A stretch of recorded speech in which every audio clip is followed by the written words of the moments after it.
Britain के Blenheim palace से सितंबर 2019 में चोरी हुई सोने की टॉयलेट सीट का आज तक पता नहीं चल पाया है। ऑक्सफोर्ड क्राउन कोर्ट में सुनवाई के दौरान वकील ने कहा कि ये चोरी सुनियोजित तरीके से महज कुछ मिनटों में की गई थी। चोरी के बाद टॉयलेट सीट को काट कर बेच दिया गया। केस में 5 लोगों को आरोपी बनाया गया है। 18 कैरेट सोने से बनी इस टॉयलेट सीट की कीमत करीब 50 करोड़ रुपए थी।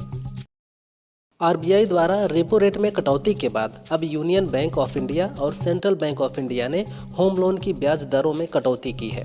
इन दोनों ही बैंकों की ब्याज दरें सालाना 8.10% से शुरू होंगी। ऐसे में अगर आप 20 साल के लिए 20 लाख रुपए का लोन 8.10% पर लेते हैं तो कुल ब्याज 20,44,837 देना होगा। वहीं कुल रकम 40,44,837 देनी होगी।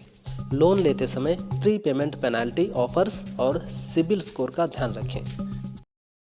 कन्नौज में अखिलेश यादव ने कहा, महाकुंभ में श्रद्धालुओं की मौत पर सरकार ने कोई मदद नहीं की। आवाज उठाने पर समाजवादी कार्यकर्ताओं पर सिर्फ झूठे मुकदमे दर्ज करवाए गए। जान गंवाने वालों के परिजनों को सरकार तुरंत 50-50 लाख रुपए का मुआवजा देकर उनकी मदद करे। उम्मीद है कि राजनीतिक विद्वेष में सपा के जिन नेताओं पर मुकदमे दर्ज किए गए हैं, कोर्ट अब उनके पक्ष में फैसला देकर न्याय दिलाने का काम करेगा। गोविंदा और उनकी पत्नी सुनीता के तलाक की खबरें उड़ रही हैं। इस बीच जब गोविंदा से ये सवाल किया गया तो वो सवाल टालते दिखे। उन्होंने कहा, मैं अपनी फिल्म शुरू करने के प्रोसेस में हूँ। वहीं गोविंदा के मैनेजर शशि सिन्हा ने कहा, परिवार के कुछ लोगों द्वारा दिए गए बयानों की वजह से कपल के बीच कुछ इश्यूज पैदा हो गए हैं, लेकिन इससे ज़्यादा कुछ भी नहीं है। हालांकि सुनीता ने अब तक कोई रिएक्शन नहीं दिया है। झारखंड में 10वीं बोर्ड परीक्षा पेपर लीक मामले में बड़ा खुलासा हुआ है। पुलिस ने बताया कि मुख्य आरोपी ने अपनी गर्लफ्रेंड के लिए पेपर लीक किया था। गिरिडीह में ट्रक से पेपर उतारते समय मजदूर के तौर पर काम करने वाले ने बंडल फाड़कर पेपर निकाला था और उसे वायरल कर दिया। बता दें, 20 फरवरी को पेपर लीक होने के बाद 10वीं के हिंदी और विज्ञान की परीक्षाएं रद्द कर दी गई थीं। योगी सरकार पर कांग्रेस सांसद तनुज पुनिया ने गंभीर आरोप लगाए हैं। उन्होंने कहा कि यूपी में 69,000 शिक्षक भर्ती में आरक्षित वर्ग के बच्चों के साथ अन्याय हुआ है। उनके निर्धारित कोटे में अनारक्षित वर्ग के युवकों की भर्ती की गई है। यह संविधान का उल्लंघन है। मामले की जांच होनी चाहिए। 69,000 शिक्षक भर्ती में 18,500 सीटें SC, ST और OBC के लिए आरक्षित थीं, लेकिन केवल 2,673 सीटों पर ही आरक्षण लागू किया गया। महाकुंभ और महाशिवरात्रि को लेकर सीएम योगी ने अफसरों को कड़े निर्देश दिए हैं।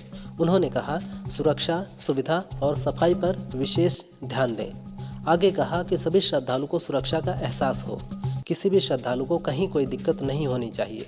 शिव भक्तों की आस्था का सम्मान करते हुए उनकी सुरक्षा, सुविधा और सहूलियत के लिए अच्छे से प्लान करें।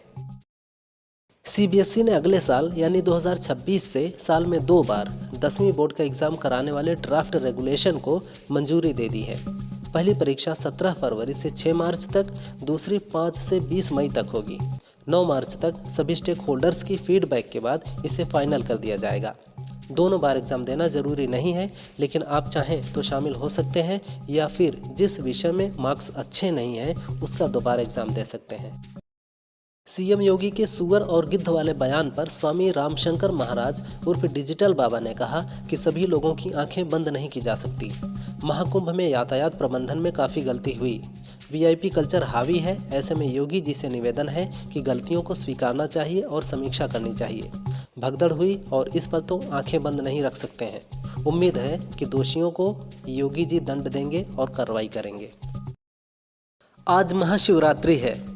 हिंदू धर्म में भगवान शिव की पूजा का सबसे पवित्र दिन माना जाता है। शास्त्रों के अनुसार कुछ ऐसी चीजें हैं जिन्हें शिवलिंग पर चढ़ाना वर्जित माना गया है। इनमें तुलसी को शिव पूजा में वर्जित माना गया है। शिवलिंग पर नारियल का पानी अर्पित करना वर्जित है। वहीं तिल, तेल और काला तिल भी नहीं चढ़ाना चाहिए।